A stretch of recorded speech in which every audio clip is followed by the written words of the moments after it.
Hello dear students, once again welcome you all to the Bishop Academy online classes. Today we understand about the economics for class 12 and our chapter name is the national income and its measurement, and it is our seventh part of this chapter. So dear students, our today's topic is some important board question, and that a question which was came in board examination. और last time में हमने 5 question करे थे, उससे आगे कुछ questions को जो बोर्ड में आ रखे हैं उसको करेंगे. तो आज का हमारा क्वेश्चन नंबर 6 होगा, 6 से स्टार्ट होगा, 6 से. सो इसमें जो कह रहा है कि यहाँ पे हमें पूछ रहा है net value added at market price, कितनी वैल्यू को ऐड किया जा रहा है मार्केट प्राइस पे, वो उसको कैलकुलेट करने की बात कर रहा है. तो अगर हम देखें तो हमारे पास दिया गया क्या हुआ है, यहाँ दिया हुआ है आउटपुट सोल्ड, यानी कितना हम यूनिट बना रहे हैं बेचने के लिए और उसकी प्राइस कितनी है. तो आउटपुट सोल्ड जो है, यूनिट जो बनाया जा रहा है वो 800 है, प्राइस उसकी 20 है. एक्साइज जो है वो है आपका 1600, import duty 400, net change in stock minus 500 है, डेप्रिसिएशन 1000 है और इंटरमीडिएट कॉस्ट 8000 है. तो सबसे पहले हम देख लेते हैं सेल्स कितना हमारा हो रहा है. तो question number 1, sales is equal to outputs into price per unit. तो हमारा आउटपुट कितना है, 800 है और प्राइस कितना है उसका 20 रुपीज. तो ये हो जाता है कितना, 16,000. ये हो गया हमारा सेल्स. अब जब सेल्स आ गया तो हम वैल्यू ऑफ आउटपुट कैलकुलेट कर लेंगे. वैल्यू ऑफ आउटपुट, तो वैल्यू ऑफ आउटपुट का सेंस आपको पता ही है कि इसमें हमारा होता है sales plus change in stock.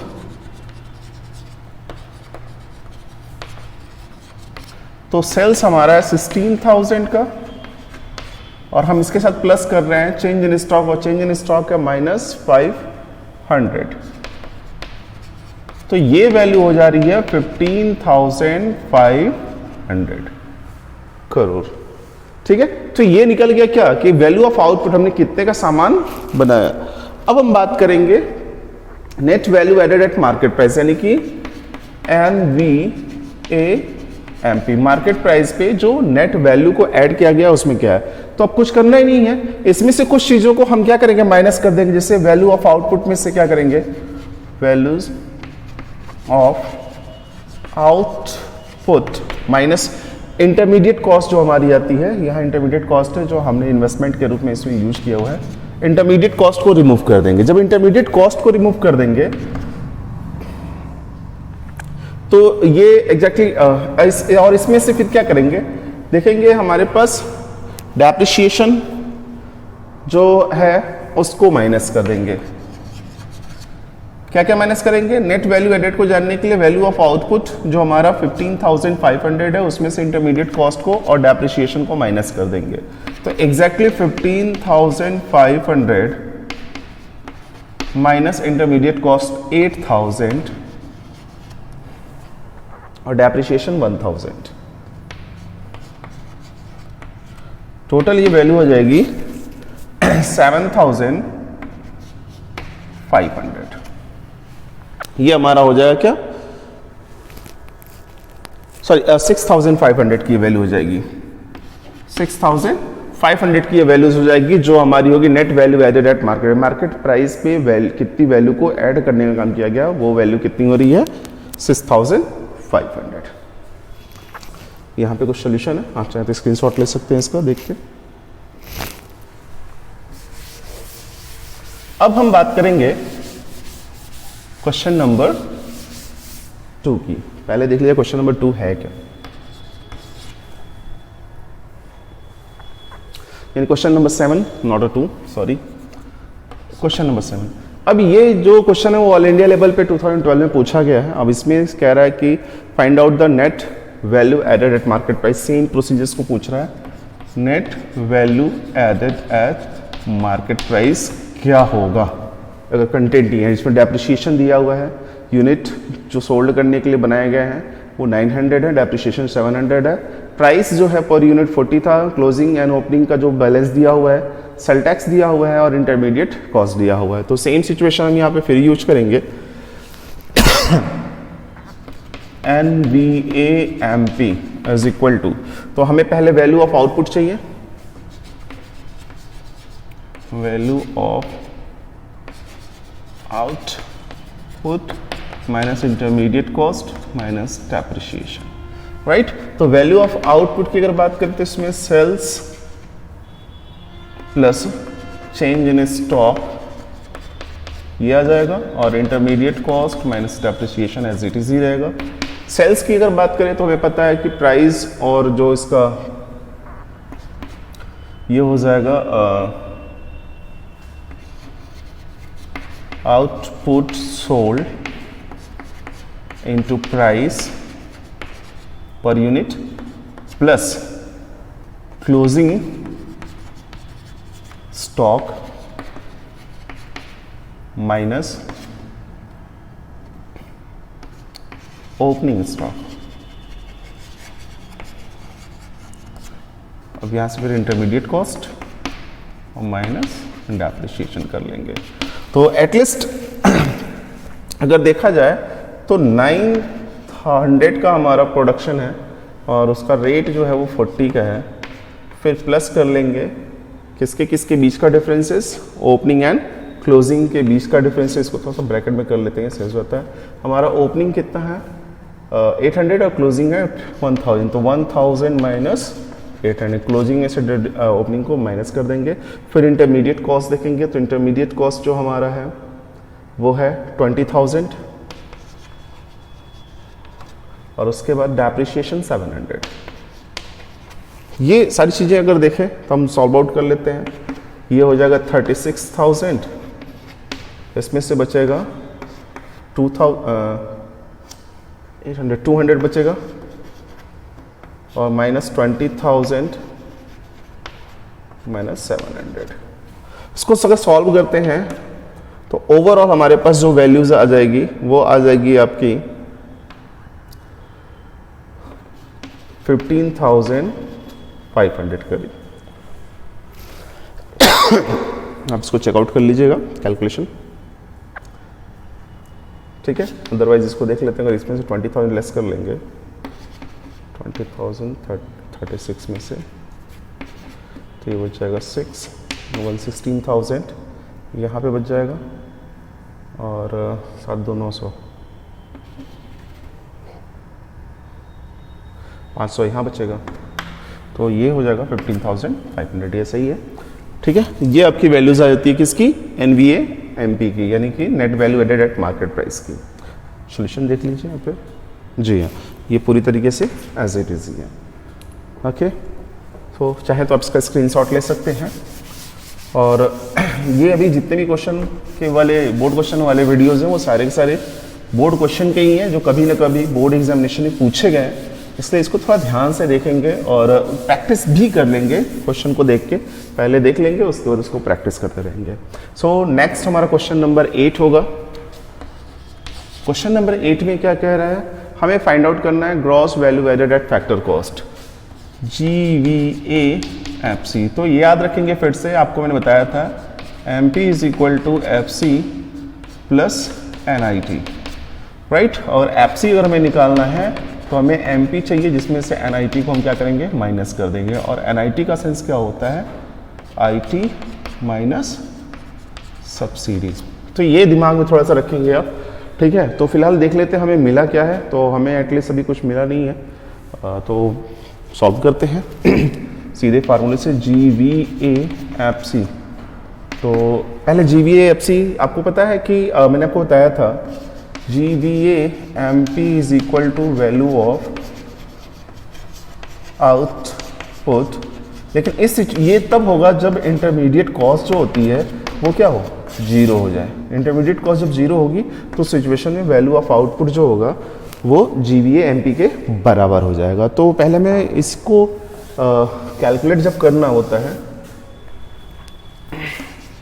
GVAMP को, तो value of output minus intermediate cost कर लेते हैं। एग्जैक्टली ये ग्रॉस में है, ठीक है, तो हमें डेप्रिसिएशन का तो बहुत कुछ सोचना नहीं है, लेकिन ये मार्केट वैल्यू पे है, यहाँ मार्केट वैल्यू की हम बात कर रहे हैं। तो अब हमें क्या करना है, फैक्टर पे कॉस्ट कैलकुलेट करना है। तो GVA/FC की जब बात करेंगे तो पहले GVA/MP जानना होगा, यानी GVA/MP। अब इसमें से क्या करेंगे, NIT को NIT माइनस कर देंगे। तो GVA/MP की सिचुएशन क्या होती है, वैल्यू ऑफ आउटपुट, सॉरी हाँ या वैल्यू ऑफ आउटपुट। तो value of output minus intermediate cost. और इसकी अगर बात करें NIT की, तो NIT की जो सिचुएशन होती है वो होती है IT माइनस सब्सिडी। ये तो आपको बताया ही क्या है। तो फिलहाल देख लेते हैं वैल्यू ऑफ आउटपुट में कौन कौन से आ जाते हैं। तो आपको पता है सेल्स आ जाता है, sales plus change in stock, right, minus intermediate consumption हो जाएगा। और इसके बाद यहाँ पे हो जाएगा हमारा IT माइनस सब्सिडी, ठीक है। अब सेल्स की अगर बात करें तो सेल्स में हमें तो सेल्स दिया नहीं है, इसलिए इसके आउटपुट्स और उसका जो प्राइस है उसको हम वैल्यूएट कर लेंगे, यानी कि 2000 मल्टीप्लाइड 20। और चेंज इन स्टॉक की बात करें तो चेंज इन स्टॉक ऑलरेडी दिया हुआ है -500, इसको ऐड कर लेंगे और इसके साथ फिर हमारा हो जाता है इंटरमीडिएट कॉस्ट 15,000, 15,000। फिर अब इसमें से क्या करेंगे, माइनस कर लेंगे। तो एक्साइज ड्यूटी वगैरह कुछ दिया नहीं है, तो IT हो जाएगी 0 माइनस सब्सिडी दिया हुआ 3,000। तो ये हो गया हमारा 40,000 माइनस 500 माइनस 15,000। अब ये हो जाएगा प्लस 3,000, राइट। तो अब यहाँ पे ये हो जाएगा 40,000 माइनस 15,500 माइनस 3,000। अब सॉल्व आउट करेंगे इसको तो 43,000 में से 15,500 लेस करेंगे तो ये आ जाता है 27,500। ये आपका आंसर होगा, राइट। ये चाहे तो आप स्क्रीनशॉट ले सकते हैं इसको अपने सॉल्यूशन को चेकआउट करने के लिए।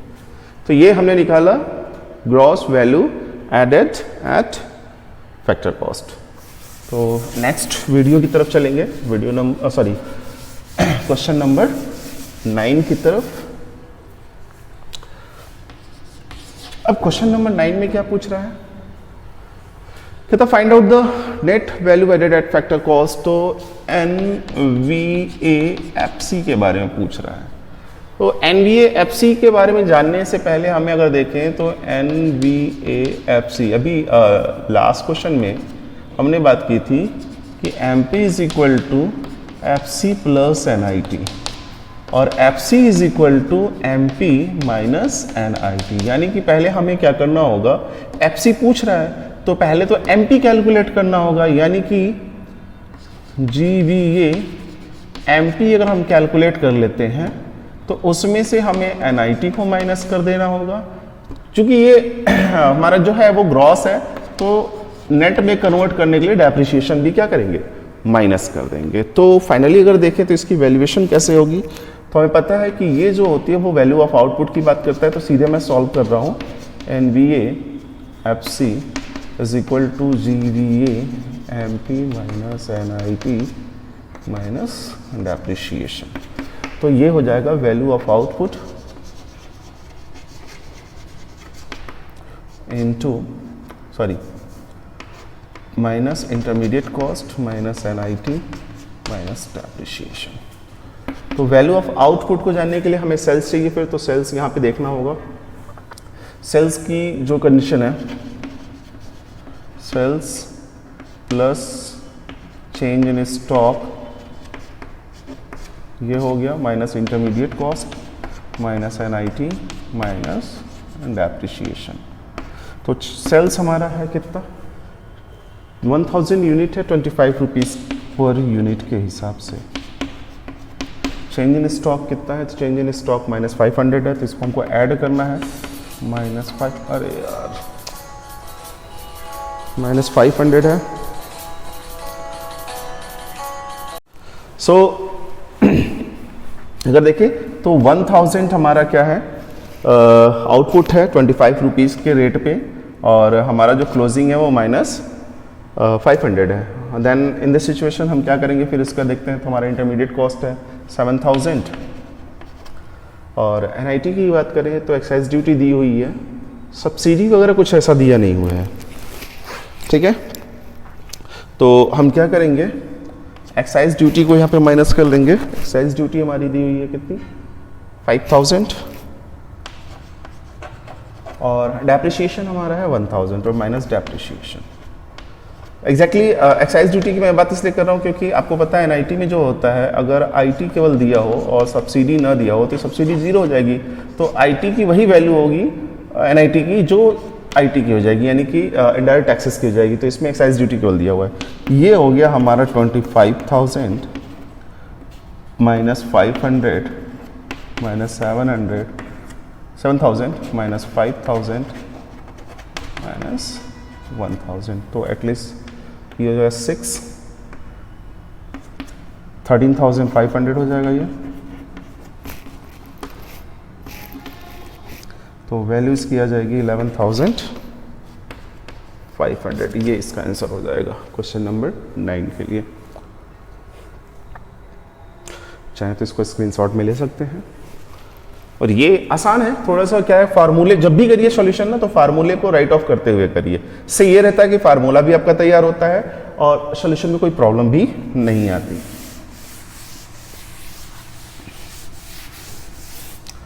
लास्ट क्वेश्चन इस वीडियो का, जो क्वेश्चन नंबर 10 होगा, यहां पे पूछ रहा है calculate the net value added at factor cost, यानी कि यहां पे भी हमें NVAFC यानी कि फैक्टर कॉस्ट पे कैलकुलेट करना होगा। तो फिर वही चीज़ें हमें पहले NVAFC को कैलकुलेट करने के लिए NVAFC तो आपको बताया था सारी चीज़ों के बारे में। तो GVA पहले निकाल लेंगे, GVA MP को निकालने के बाद से इसमें क्या करेंगे, NIT को माइनस कर देंगे, ठीक। NIT को माइनस करने के बाद से डेप्रिसिएशन को भी क्या करेंगे, माइनस कर देंगे। तो फिलहाल सीधे वैल्यू ऑफ आउटपुट के हिसाब से शुरू करते हैं। Value of output minus intermediate consumption minus NIT minus depreciation. तो सीधे मैं वैल्यू को ही पुट कर दे रहा हूँ। Net factor income to abroad भी दिया हुआ है। सो एटलीस्ट अगर देखें तो हमारे पास जो सेल्स दिया हुआ है, sales 3500 plus change in stock 50।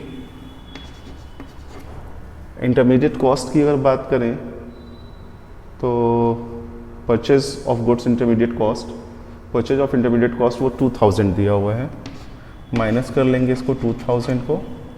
And then after NIT की बात करें तो एक्सपोर्ट्स और इनडायरेक्ट टैक्सेस दे रखे हैं। तो अगर हम देखें तो कितना हो जा रहा है, चेंज इन स्टॉक 50 हो गया। Net factor income from abroad भी दिया हुआ है थोड़ा सा। इंटरमीडिएट कंजप्शन हमारा 2000 हो गया। डेप्रिसिएशन की बात करें तो पहले उसको भी लिख लेते हैं 500। और NIT जो है इनडायरेक्ट टैक्सेस 350 हमारा है।